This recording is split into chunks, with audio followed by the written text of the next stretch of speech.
I highly recommend this game, especially if you play the original one. I don't remember playing this one. In fact, like when I believe I had it. When I had it, I thought it was really, really boring. And I hated the dungeon dynamic. It seemed tedious and repetitive. But now, thinking back on it, that's what you're doing with Pokemon games. You're basically grinding and grinding and grinding, finding new obstacles that need to be overcome, and then grinding again. That's basic RPG.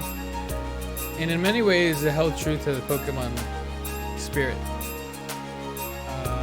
I really appreciate the fact that there's a really nice story to it.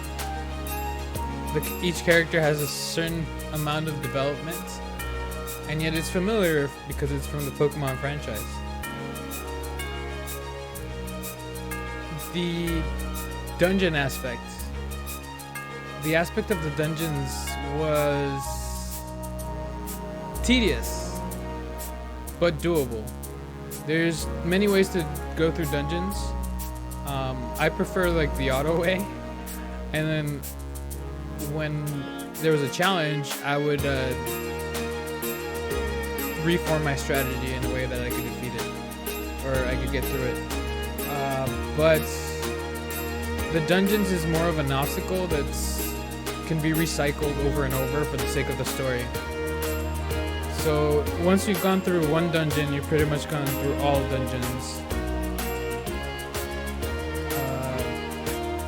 Yeah, that was sort of like the repetitive, tedious aspect of it. I really like that you could pick your starter Pokemon at the beginning, even though you didn't answer a certain amount of questions the way that they intended you to. That was great. I don't like the fake questions that they ask you, like, oh, what do you think we should do? Answer 1, answer 2.